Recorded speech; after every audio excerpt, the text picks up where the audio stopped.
नमस्कार, मैं काली Shankar Upadhyay UP 18 news से। यूपी 18 न्यूज को अपने यूट्यूब पर सब्सक्राइब करें और खबरों से हमेशा अपडेट रहें। देखिए, इस समय वर्तमान में कोरोना वायरस का जो संक्रमण चल रहा है, उसी संक्रमण में हम लोगों को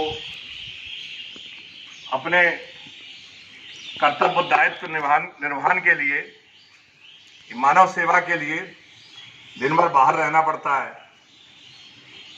और इसके लिए आवश्यक है कि हम लोग ये प्रयत्न करें कि हम समाज की सेवा में स्वयं को भी सुरक्षित रखें।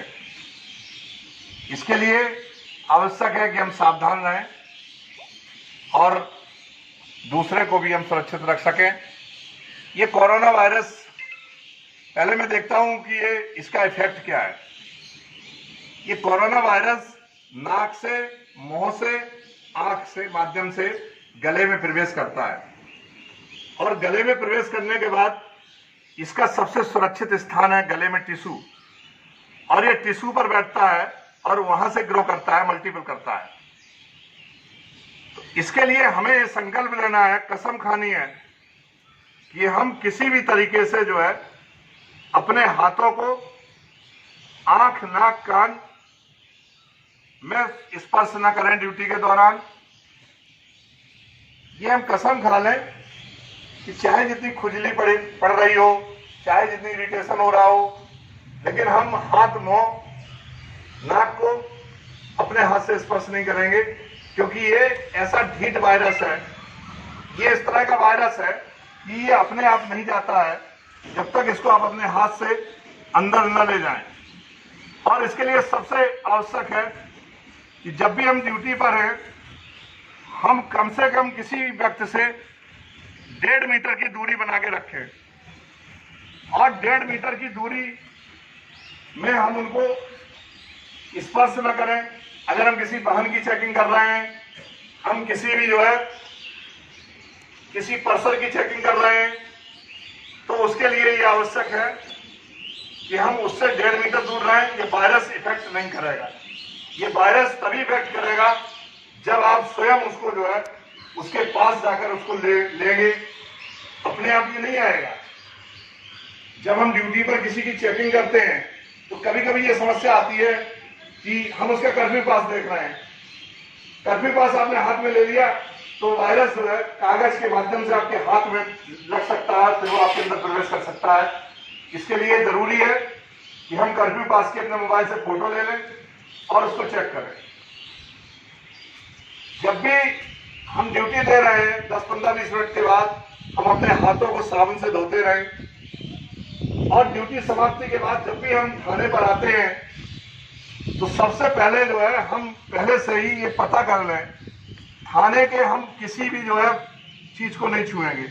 बाथरूम जा रहे हैं तो बाथरूम का दरवाजा खुला रखें और अंदर जाके हाथ धोएं, साबुन से, झाग से हाथ, अपना जितना भी पार्ट्स खुला हुआ उसको धोएं। अपना जो मास्क लगाए हुए हैं उसको सामने से न छुएं, बल्कि उसको पीछे से खोलें और सुरक्षित स्थान पर रख दें। हाथों को धो के सैनिटाइज करें।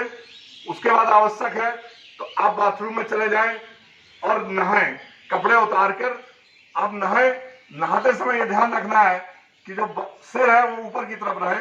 शैम्पू, झाग करते समय जो है उसका पानी चेहरे पे न गिर के पीछे की तरफ गिरे। अगर आप किसी फाइल को पढ़ रहे हैं या कोई कागज है तो उसके फाइल को पकड़ने से पहले आप सैनिटाइज जरूर कर लें। हाथों को सैनिटाइज कर लेंगे, वायरस इफेक्ट नहीं करेगा। अपनी इम्यूनिटी पावर बढ़ाइए और इससे भयभीत होने की आवश्यकता नहीं है। किसी को बलगम है, खांसी है, तो इसका ये मतलब नहीं है कि उसको कोरोना वायरस है। वो बैक्टीरिया इफेक्ट हो सकता है, वायरस इफेक्ट तभी है। इसके सिम्टम्स हैं जब उसकी टोनका में, आपके गले में आपको सांस लेने में दिक्कत हो, आपको बहुत तेज फीवर हो, किसी को 100 फीवर है, 99 है, 98 है, तो इससे घबराने की आवश्यकता नहीं है। इसके इफेक्ट में 104, 105 जो फीवर रहेगा और आपको सांस लेने में तकलीफ होगी, तभी ये वायरस इफेक्ट होता है। इसलिए इसमें ये मत घबराएं किसी को हल्की सर्दी जुकाम खांसी बलगम हो रहा है तो वो बैक्टीरिया इन्फेक्शन हो सकता है, वायरस इफेक्ट नहीं हो सकता है। ड्यूटी को संकल्प करके उसका पूरी तरह सच्चे सिपाही की तरह निर्वहन करें। भयभीत होने की आवश्यकता नहीं है। आप लोग इससे सुरक्षित रहें। एक संकल्प ले लें कि हमको जो है हर 10-15 मिनट में साबुन से हाथ धुलना है, हमको जो है फाइल करते समय हाथ को सैनिटाइज करना है, और जब भी आप ड्यूटी से अपने बैरिक में जाते हैं, थाने पर जाते हैं, तो एक बार सारे कपड़ों को उतार के डिटर्जेंट से उनको धुल लो और स्वयं नहा लो। कभी भी जो है अगर आपको दरवाजा खोलना है तो कोहनी से खोलिए, हाथ से मत खोलिए। आप सुरक्षित रहेंगे, दूसरे को भी सुरक्षित रखेंगे। जय हिंद।